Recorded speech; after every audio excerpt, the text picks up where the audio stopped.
लीजिए सुनिए देवकीनंदन खत्री के लिखे उपन्यास चंद्रकांता के तीसरे भाग का 12वां बयान मेरी यानी समीर गोस्वामी की आवाज में। कुंवर बीरेंद्र सिंह के गायब होने से उनके लश्कर में खलबली पड़ गई। तेज सिंह और देवी सिंह ने घबराकर चारों तरफ खोज की मगर कुछ पता न लगा। दिन भर बीत जाने पर ज्योतिषी जी ने तेज सिंह से कहा, मुझे रमल से जान पड़ता है कि कुमार को कई औरतें बेहोशी की दवा सूंघा बेहोश कर उठा ले गई हैं और नौगढ़ के इलाके में अपने मकान के अंदर कैद कर रखा है। इससे ज्यादा कुछ मालूम नहीं होता। ज्योतिषी जी की बात सुनकर तेज सिंह बोले, नौगढ़ में तो अपना ही राज्य है, वहां कुमार के दुश्मनों का कहीं ठिकाना नहीं। महाराज सुरेंद्र सिंह की अमलदारी से उनकी रियाया बहुत खुश तथा उनके और उनके खानदान के लिए वक्त पर जान देने को तैयार है। फिर कुमार को ले जाकर कैद करने वाला कौन हो सकता है। बहुत देर तक सोच विचार करते रहने के बाद तेज सिंह कुमार की खोज में जाने के लिए तैयार हुए। देवी सिंह और ज्योतिषी जी ने भी उनका साथ दिया और ये तीनों नौगढ़ की तरफ रवाना हुए। जाते वक्त महाराज शिवदत्त के दीवान को चुनार विदा करते गए, जो कुंवर बीरेंद्र सिंह की मुलाकात को महाराज शिवदत्त की तरफ से तोहफा और सौगात लेकर आए हुए थे, और तिलिस्मी किताब फतेह सिंह सिपहसलार के सुपुर्द कर दी, जो कुंवर बीरेंद्र सिंह के गायब हो जाने के बाद उनके पलंग पर पड़ी हुई पाई गई थी। ये तीनों अय्यार आधी रात गुजर जाने के बाद नौगढ़ की तरफ रवाना हुए।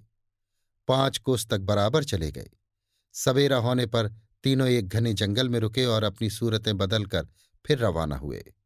दिन भर चलकर भूखे प्यासे शाम को नौगढ़ की सरहद पर पहुंचे। इन लोगों ने आपस में ये राय ठहराई कि किसी से मुलाकात न करें, बल्कि जाहिर भी न होकर छिपे ही छिपे कुमार की खोज करें। तीनों अय्यारों ने अलग अलग होकर कुमार का पता लगाना शुरू किया। कहीं मकान में घुसकर, कहीं बाग में जाकर, कहीं आदमियों से बातें करके उन लोगों ने दरियाफ्त किया, मगर कहीं पता न लगा। दूसरे दिन तीनों इकट्ठे होकर सूरत बदले हुए राजा सुरेंद्र सिंह के दरबार में गए और एक कोने में खड़े हो बातचीत सुनने लगे। उसी वक्त कई जासूस दरबार में पहुंचे, जिनकी सूरत से घबराहट और परेशानी साफ मालूम होती थी। तेज सिंह के बाप दीवान जीत सिंह ने उन जासूसों से पूछा, क्या बात है जो तुम लोग इस तरह घबराए हुए आए हो। एक जासूस ने कुछ आगे बढ़ के जवाब दिया, लश्कर से कुमार की खबर लाया हूं। जीत, क्या हाल है, जल्द कहो। जासूस, 2 रोज से उनका कहीं पता नहीं लगता है।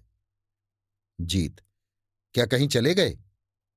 जासूस, जी नहीं, रात को खेमे में सोए हुए थे, उसी हालत में कुछ औरतें उन्हें उठा ले गईं, मालूम नहीं कहाँ कैद कर रखा है।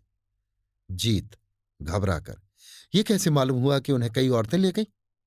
जासूस, उनके गायब हो जाने के बाद अय्यारों ने बहुत तलाश किया। जब कुछ पता न लगा तो ज्योतिषी जगन्नाथ जी ने रमल से पता लगा के कहा कि कई औरतें उन्हें ले गई हैं और इसी नौगढ़ के इलाके में ही कहीं कैद कर रखा है। जीत ताज्जुब से, इसी नौगढ़ के इलाके में? यहां तो हम लोगों का कोई दुश्मन नहीं है। जासूस, जो कुछ हो, ज्योतिषी जी ने तो ऐसा ही कहा है। जीत, फिर तेज सिंह कहाँ गया। जासूस, कुमार की खोज में कहीं गए हैं। देवी सिंह और ज्योतिषी जी भी उनके साथ हैं, मगर उन लोगों के जाते ही हमारे लश्कर पर आफत आई। जीत चौंक कर, हमारे लश्कर पर क्या आफत आई। जासूस, मौका पाकर महाराज शिवदत्त ने हमला कर दिया।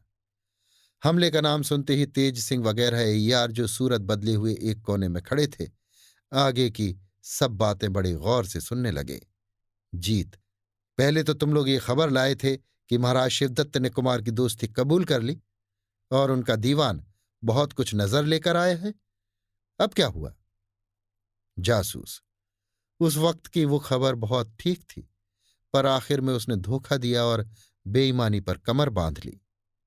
जीत, उसके हमले में क्या हुआ। जासूस, पहर भर तक तो फतेह सिंह सिपहसलार खूब जूझे, आखिर शिवदत्त के हाथ से जख्मी होकर गिरफ्तार हो गए। उनके गिरफ्तार होते ही बेसिर की फौज छितर-बितर हो गई। अभी तक सुरेंद्र सिंह चुपचाप बैठे इन बातों को सुन रहे थे। फतेह सिंह के गिरफ्तार हो जाने और लश्कर के भाग जाने का हाल सुन आंखें लाल हो गईं। दीवान जीत सिंह की तरफ देखकर बोले, हमारे यहां इस वक्त फौज तो है नहीं, थोड़े बहुत सिपाही जो कुछ है उनको लेकर इसी वक्त कूच करूंगा। ऐसे नामर्द को मारना कोई बड़ी बात नहीं है।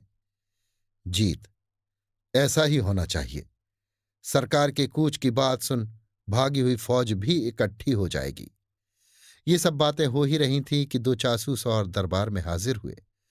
पूछने से उन्होंने कहा, कुमार के गायब होने, अय्यारों के उनकी खोज में जाने, फतेह सिंह के गिरफ्तार हो जाने और फौज के भाग जाने की खबर सुनकर महाराज जय सिंह अपनी कुल फौज लेकर चुनार पर चढ़ गए हैं।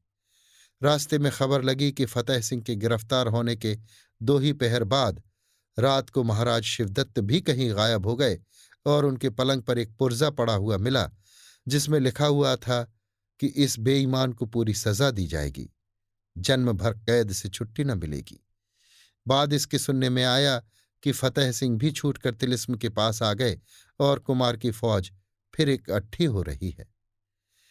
इस खबर को सुनकर राजा सुरेंद्र सिंह ने दीवान जीत सिंह की तरफ देखा। जीत, जो कुछ भी हो, महाराज जयसिंह ने चढ़ाई कर ही दी है। मुनासिब है कि हम भी पहुंचकर चुनार का बखेड़ा ही तय कर दें। ये रोज रोज की खटपट अच्छी नहीं। राजा, तुम्हारा कहना ठीक है, ऐसा ही किया जाए। क्या कहें, हमने सोचा था कि लड़के ही के हाथ से चुनार फतेह हो, जिससे उसका हौसला बढ़े, मगर अब बर्दाश्त नहीं होता। इन सब बातों को और खबरों को सुन तीनों अय्यार वहां से रवाना हो गए और एकांत में जाकर आपस में सलाह करने लगे। तेज सिंह, अब क्या करना चाहिए? देवी सिंह, चाहे जो भी हो, पहले तो कुमार को ही खोजना चाहिए। तेज सिंह, मैं कहता हूं कि तुम लश्कर की तरफ जाओ और हम दोनों कुमार की खोज करते हैं। ज्योतिषी, मेरी बात मानो तो पहले एक दफे उस तहखाने में चलो जिसमें महाराज शिवदत्त को कैद किया था। तेज सिंह, उसका तो दरवाजा ही नहीं खुलता। ज्योतिषी, भला चलो तो सही, शायद किसी तरकीब से खुल जाए। तेज सिंह, इसकी कोशिश तो आप बेफायदे करते हैं। अगर दरवाजा खुला भी तो क्या काम निकलेगा? ज्योतिषी, अच्छा चलो तो। तेज सिंह, खैर चलो। तीनों अय्यार तहखाने की तरफ रवाना हुए। अभी आप सुन रहे थे देवकीनंदन खत्री के लिखे उपन्यास चंद्रकांता के 3रे भाग के 12वें बयान को मेरी यानी समीर गोस्वामी की आवाज में।